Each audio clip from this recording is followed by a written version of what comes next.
audio se acomode. Y en esta clase vamos a empezar con uno de los capítulos del libro de Pierre Bourdieu, Poder, Derecho y Clases Sociales. Debo decir que gracias a las compañeras que me avisaron que no había pasado qué capítulos entraban del libro, porque yo les había dejado el libro, no era el libro entero, eran 2 capítulos. Hoy vamos a analizar el capítulo 2, sobre el poder simbólico. Pero antes vamos a tratar de entender quién fue Pierre Bourdieu, o Bourdieu. Fue un sociólogo muy importante. Él parte de una ideología marxista, después se aparta un poco, es estructuralista, y hace todo un análisis sobre todo los mecanismos de reproducción social. Él muere, como dije, lo dije en el 2002, en París, era francés, obvio, y él se dedica a estudiar el conflicto, no solamente el conflicto de clases, sino cómo el capital cultural y simbólico es utilizado, se impone sobre la gente, sobre el sentido común y el consenso popular de la gente a través de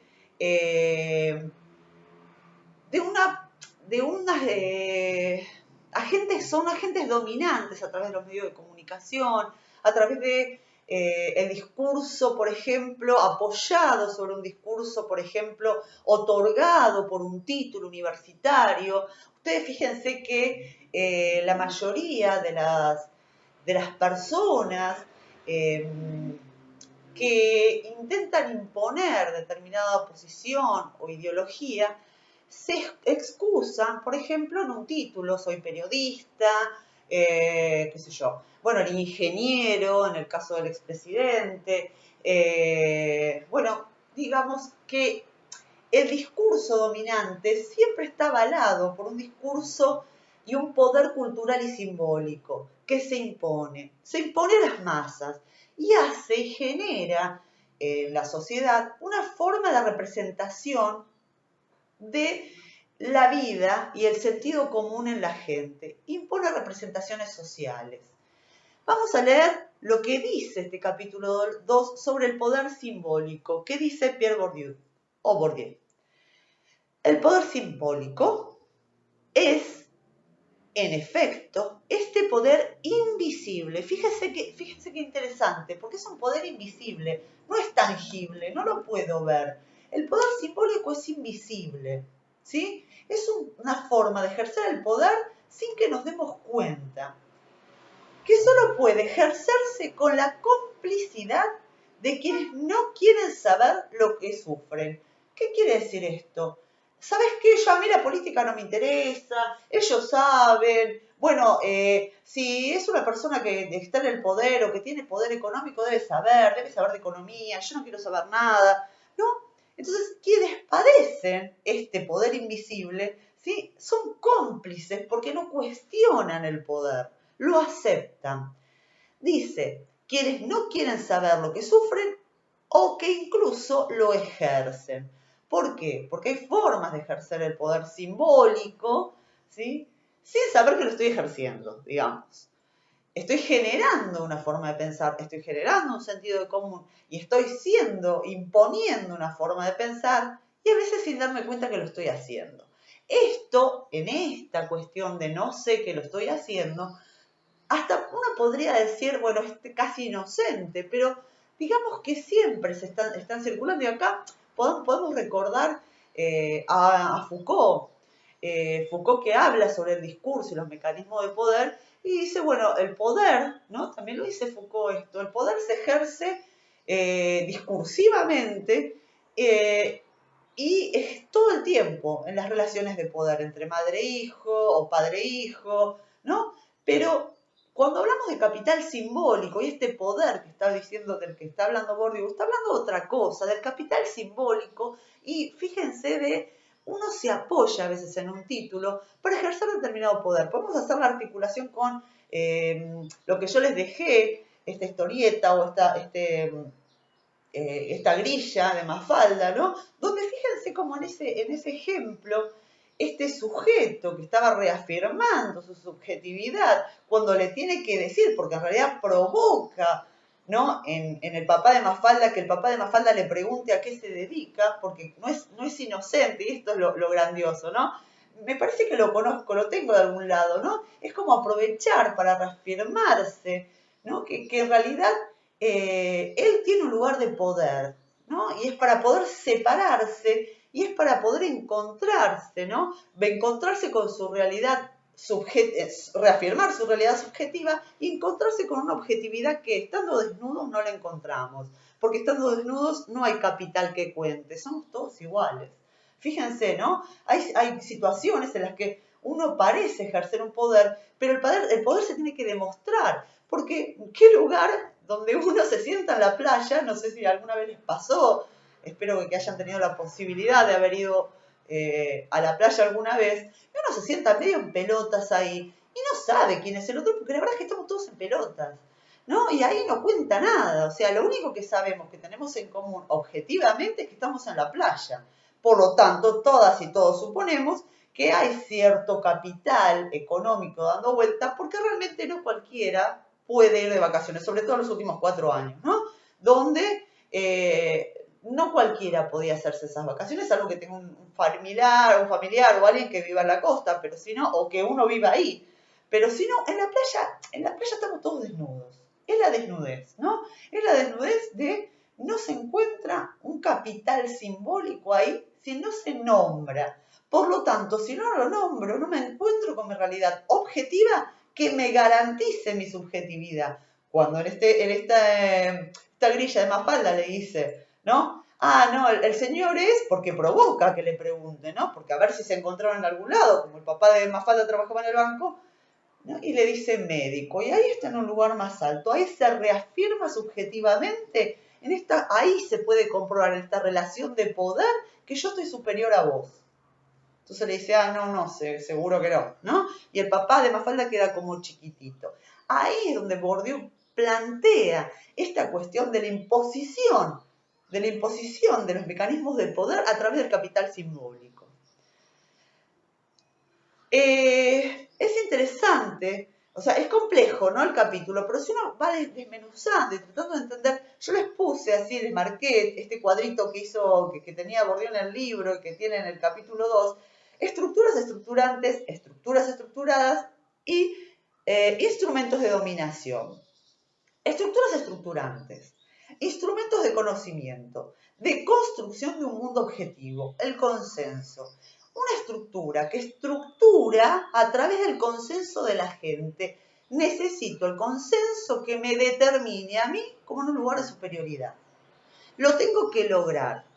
Estructuras estructuradas. ¿Cómo lo logro? A través de los medios de comunicación, de creer superior una cultura sobre la otra, por ejemplo, lengua, cultura. Fíjense que los españoles supusieron como cultura dominante el lenguaje español, el castellano, porque venía de Castilla, como lengua dominante, y a través de la lengua se logró la dominación de un pueblo. Y fíjense que es un mecanismo muy interesante de dominación. Porque ustedes acuérdense cuando el señor Bartolomé de las Casas va a plantear a España, que me parece que estos indios son casi seres humanos, vamos a darle la oportunidad. Lo que se le plantea, bueno, leer la Biblia, si aceptan la palabra de Dios, entonces los evangelizamos y los transformamos realmente culturalmente porque son inferiores, son salvajes. Vinieron y leyeron en castellano la Biblia. Por supuesto que los aborígenes que hablaban en otro idioma absolutamente diferente no los entendían. Por lo tanto, fue una forma de dominación que, digamos, que fue avalada porque la verdad es que no cumplen con lo que está diciendo la Biblia. No están reconociendo la palabra de Dios y no nos están reconociendo a nosotros, ¿no? Como representantes de Dios en la tierra. Por lo tanto, esta gente se me está ¿cómo se dice? No sé la palabra. Se me está revelando, ¿no? Entonces hay que matarla. Fíjense que es tan grande la dominación, estas estructuras estructuradas, que terminamos todos, la mayoría, y hay muy pocos lugares donde se sigue hablando la lengua de realmente los pueblos originarios de estos lugares. Que la imposición que se dio fue a través del lenguaje, donde nosotros nos comunicamos a través del castellano. No, ni del quechua, ni del aymará, ni de ninguna otra lengua que son las propias de nuestro, ni digo en todo en toda la América Latina, digo, las propias de nuestro, que ahora sería nuestro país, que en ese momento no era un país, ¿no? De lo que ahora se conformó como un país. Y digo ahora porque ustedes saben que nuestro país es muy joven. Recién en 1880 nos convertimos en un país, ¿no? En Argentina. Hasta ese momento no era un país.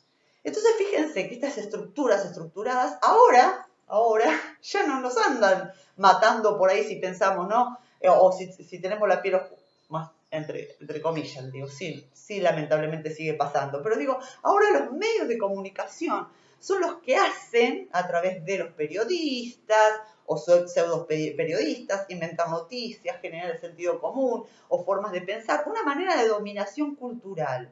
Uy, pero si lo dijo, qué sé yo, les pongo un ejemplo, espero no herir a nadie, si lo dijo la nata, si lo dijo la nata, ¿no? Y fíjense que esto es tan aceptado y tan poco cuestionado, que si ustedes se pueden investigar, por ejemplo, un personaje como es la nata era un tipo de izquierda, que fue uno de los fundadores de Página 12, que escribía en Página 12, que tenía un diario propio de izquierda, y el dinero, el poder económico, hizo que se diera vuelta como una tortilla. Entonces ahora es todo lo contrario y es un defensor y alguien que avala y que genera una forma de pensar que además llega a mucha gente porque le creen. Fíjense, esto es, cuando yo les hice buscar las noticias, para que vean cuáles son los medios que reproducen determinadas noticias, una noticia en diferentes medios, fíjense cómo estos medios son generadores de forma de pensar, cómo son los instrumentos simbólicos que tiene el poder para hacernos creer una realidad y unas representaciones sociales. ¿Qué más? Dice, instrumentos de dominación, división del trabajo, clases sociales, ideológicas, todas estas estructuras estructurantes, estructuras estructuradas para, ¿sí? Estructuradas para sostener ¿qué? Son instrumentos de dominación para sostener determinados sectores de poder. Ahora uno se pregunta, que se los puse recién en la clase escrita, pero profe, ¿y esto? Pero, ¿cómo se juega esto? Yo voy a estudiar inicial, o sea, ¿cómo se juega esto en lo cotidiano, en el aula? ¿Por qué sería tan importante esto como psicología social, ¿no? E institucional? Después vamos a ver el cuatrimestre que viene cómo se manejan las instituciones, pero no nos olvidemos que la escuela es una de la educación, ¿no? Y la educación es una de las instituciones más importantes que a veces reproduce estos discursos. Y esto que dice, ¿no? Esto dice, complicidad de quienes no quieren saber lo que sufren. Fíjense que yo he escuchado, y esto no me lo ha contado nadie, he escuchado docentes discriminando a sus alumnos por el país de origen, o la provincia de origen, o el color, o de qué trabajan sus padres, o dónde viven sus padres. Y esto se replica en el aula. Y no nos olvidemos además que la escuela es una institución piramidal, donde también se replican cuestiones de poder. Fíjense que si lo dice la autoridad máxima, que es la directora, y la directora responde a otra autoridad, que es la inspectora, esto se maneja así y cae directamente en un discurso incuestionable. A ver, cuando uno entra a una institución sabe las reglas del juego, sabe que si la directora me da una orden, tengo que hacerlo. Pero esto no quiere decir que no la pueda cuestionar. No en el pasillo, como suele pasar también, me parece terrible, en el pasillo cuestionando, esta es una hija de puta o lo que sea. Sino, a ver, me das una directiva. Che, Pirulita, ¿pero esto para qué? ¿Porque no se puede hacer de otra manera? Bueno, después vamos a ver instituciones educativas, puntualmente.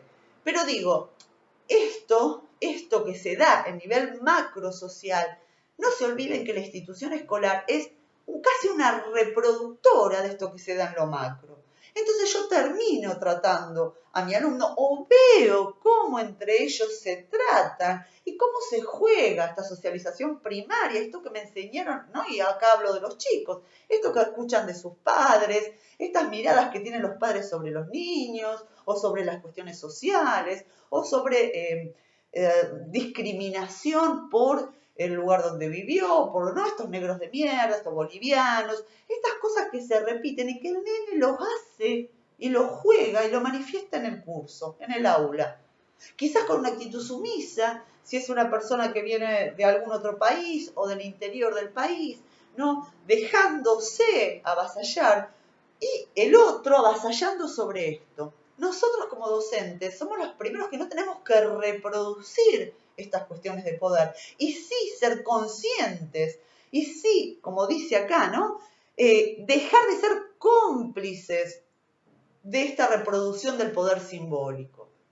Somos nosotros los que tenemos que primero deconstruir estos prejuicios y estas ideas previas, ¿sí? Para poder entender que este sentido común, hasta el que tengo yo, por eso yo les preguntaba en uno de los ejercicios, bueno, si pueden, cosa que es bastante difícil. Fíjense qué opina su familia sobre determinada noticia, porque fíjense que es muy difícil despegarse del discurso de la familia. Y a veces uno no lo cuestiona, simplemente lo repite. No, porque me lo dijo mi viejo, no, porque me lo dijo mi vieja. No, porque en mi casa se habla y se dice esto, ¿no? Bueno, empecemos a cuestionar esto, porque después nosotros transmitimos esto, a veces sin palabras, pero sí con gestos, con actos, con el mismo juego en el aula, somos reproductores de este poder simbólico que se ejerce a través del capital cultural o del capital económico. Bueno, no quiero cansarlos mucho, veo que vengo bien, son 16 minutos y pico. Creo que es importante que podamos articular todos los textos que vimos hasta ahora. Si bien las lecturas a veces son difíciles, trato de explicarlo lo mejor posible, pero digamos, hay conceptos claves que fíjense que están articulados y relacionados entre los textos. Cuando vemos socialización primaria y socialización secundaria, cuando alguien me hablaba qué es la socialización deficiente. Bueno, a ver, cuando yo, planteo, lo habíamos planteado en relación a las religiones, por ejemplo. Cuando yo estoy criada en una religión muy ortodoxa y mi vida es esto, y salgo a otro tipo de religión, en realidad hay algo que se me juega, y que no termino de adaptarme. Cuando yo les decía, por ejemplo, sí, en las casas es común, como me han dicho alumnos, que se maten afuera. Entonces esta es una parte de su naturalidad, ¿no? Que la puerta de la calle de la casa, ¿no? En los pasillos, haya 5 o 6 personas muertas. Y lo natural dentro de esta socialización es la violencia, y cuando yo quiero llevarla a la socialización secundaria dentro de esta institución, quiero plantearle que el sujeto tiene que hablar para pedir, tiene que esperar, tiene que respetar el tiempo del otro, ¿sí? Acá hay un choque y ahí es donde yo tengo que actuar, porque hay algo que no está bien. No se olviden que nosotros nos manejamos desde que nacemos, hay un otro que nos mete en el mundo simbólico y nos sociabiliza y nos dice cuáles son las reglas de la sociedad en la que vivimos. Cuando mi socialización primaria naturaliza algo que en la sociedad enmarca como fuera de la norma, de la ley, ahí encontramos un choque entre la socialización primaria y secundaria. Por lo tanto, hay algo que está deficiente, que está mal y que yo tengo que trabajar con eso. No juzgarlo, y este es el punto. No juzgarlo ni por negro, ni por pobre, ni por paraguayo, ni por boliviano, ni por nada. ¿No?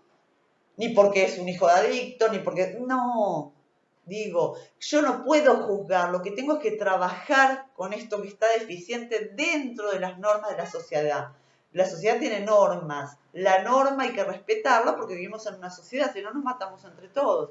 Pero a lo mejor el chiquito este que viene a la sala tiene algo del orden de la socialización deficiente y yo tengo que trabajar con esto, no con él solamente. Esto también es importante. No con él solamente, con el grupo. Porque si no, ¿qué hago? Lo cago a pedo todo el día y le digo que lo que está haciendo está mal. ¿Y por qué va a estar mal si para mi casa es normal? No trabajo solo con él, sino con el grupo, para que entre todo el grupo, después vamos a ver algo de grupos, Pigeon Rivière también, para que todo el grupo trabaje junto conmigo en ayudarlo a lograr una socialización exitosa. ¿Qué es esto? Poder convivir con las reglas sociales. Lo que pasa es que al chico, o al adulto, o al adolescente cuando crece, se le genera un gran conflicto ahí.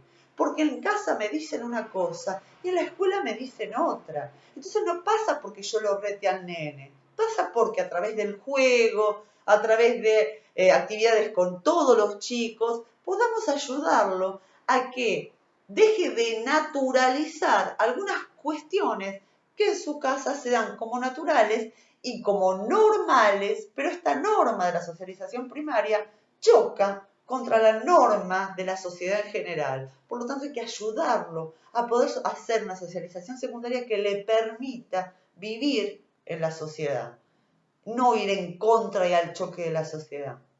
Bueno, no las quiero cansar más. Seguimos la semana que viene. Les agradezco muchísimo que me manden preguntas, dudas, todo. No son textos fáciles, sé, pero yo también sé que, como me han comentado ustedes, sí es esta cuestión de, que lo marca Bourdieu, ¿no? El tema del poder simbólico, y donde sí es verdad que por lo general cuando uno habla de estoy estudiando en el Instituto de Formación Docente para Maestra de Inicial, se genera este sentido común, ¿no? Y esta mirada de, vas a jugar con los chiquitos, pero lo haces porque es fácil, no estudian nada, ¿no? Entonces, es muy importante que nosotras trabajemos con nuestra alfabetización académica, que trabajemos para poder decirle al otro, ¿sabes qué? Pero con fundamentos, no con enojo. Porque uno se tiende a enojar cuando escucha esas cosas. Vos no sabés nada, porque vos crees que es fácil, pero yo estoy... No. Esta es la cuestión. No hay que enojarse. Cuando uno le puede demostrar al otro, pero no desde el enojo, sino desde la fundamentación, que está equivocado. Bueno, aprendamos a fundamentar. Para aprender a fundamentar, para poder justificar lo que uno está diciendo, tiene que conocer el discurso, tiene que conocer algunos autores, tiene que poder discutir desde lo que estudió, desde lo que sabe, porque si no, no puedo pelearme, y pelearme entre comillas, no pelearme de él, ¿no? Pelearme con algunos sentidos comunes que se dan en la sociedad.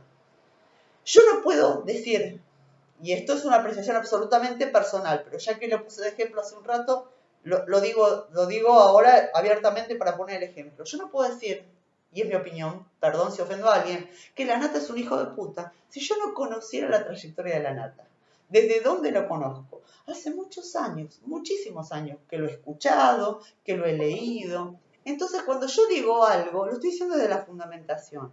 Si ustedes van a defender una posición y una carrera, la tienen que poder fundamentar. Para esto tienen que leer y poder escribir. No digo escribir porque, a ver, suena como peyorativo. Además, ya sabemos escribir, profe, no. Escribir académicamente. Porque cuando Bourdieu dice esto del capital cultural, yo necesito tener capital cultural para pelearme con esto, para discutirle a esto, para decirle, ¿sabes qué? El capital cultural no es para humillar a otro, ni para someter a otro. Es para poder discutirte a vos. ¿Se entiende lo que digo?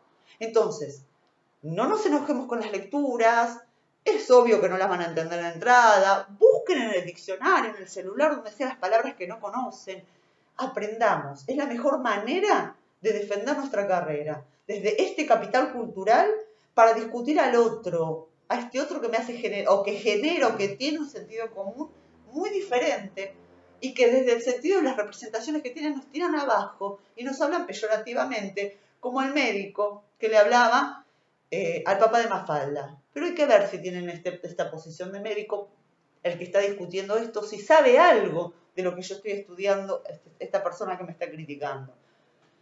Creo que una persona que ha atravesado un instituto de formación docente no diría eso de una persona que está estudiando para maestra inicial.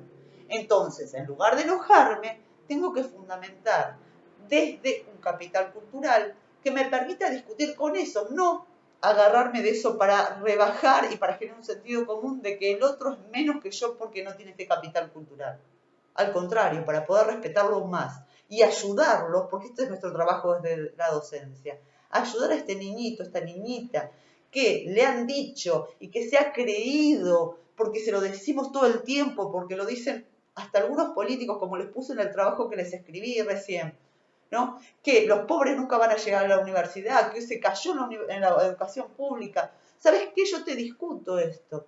Yo te lo discuto a muerte, porque en persona, y tengo fundamentos para decirlo, yo vengo de una familia pobre. A mí me insultaron cuando me dijeron eso, y toda mi formación es en educación pública. Entonces, ¿cómo se lo discuto? Desde un lugar de capital cultural, pero no para hacerle mal o para rebajar al que no tiene el capital cultural, sino para ayudarlo, para que pueda alcanzarlo y discutirle. ¿Se entiende? Espero que sí. Les mando un beso grande, buen fin de y nos vemos la semana que viene. Ya falta poquitito para el receso, para que puedan descansar. Un besito, chau chau.